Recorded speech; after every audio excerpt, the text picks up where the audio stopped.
Switched off. This is a follow-on piece of sorts to More Than Pain Gets Killed, which looked at the idea of people on high doses of strong medications maybe missing out on the ability to process feelings and emotions. And any medication can really have an effect, so it should be considered just as alcohol would be. Something that many people use to dull their emotions or avoid experiencing things in what we might call a sober manner. Many have their vices and mother's little helper, as it used to be referred to. Anxiety is another one that came to mind that seems to be widely assessed as needing medicating these days. At a time in your life when you are clearly having a struggle and feeling apprehensive, or worried, or fearful for something real happening in your life. To then think that certain people go ahead and prescribe them, and then the struggling person takes the mind-altering drugs to try and deal with that, thinking it will solve the problem, or at least may alleviate it. Yet in my mind, you have split the problem and created two for yourself. Firstly, you aren't dealing with the situation, you are needing assistance with it, from a faceless compound who will just help you and not expect anything from you. So not experiencing and learning from the feelings, the natural feelings that are often there to signal you that something isn't quite right. Or you aren't quite ready yet, or you don't know enough, or you are just nervous. And if you aren't able to differentiate those feelings, or understand they have a different name, or stressors, or how they developed, then why would dampening your emotions and feelings help with that?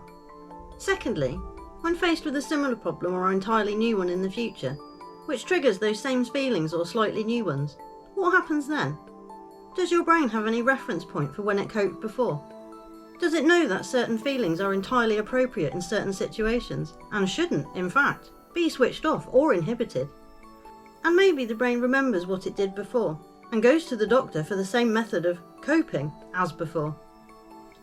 It's not just medication though, that can help to distract or distort a reality that is sometimes quite needed to give you the tools to understand yourself and the real world. But having a multitude of various forms of escapism isn't turning out to be healthy at all. People choosing preset characters, constructed worlds, sanitized interactions in place of real stimulation and experience.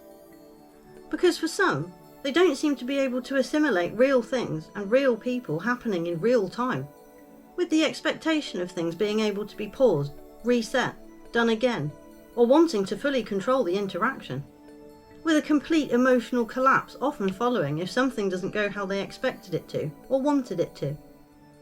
Where expectation meets reality, and many a disappointment can be had, depending on how you set yourself up in the first place.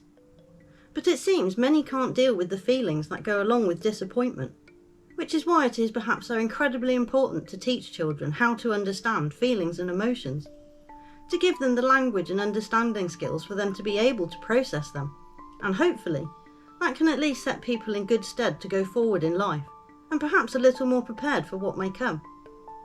Life is weird enough as it is, but in these strange and crazy times, being able to deal with things and keep your head really does seem quite important.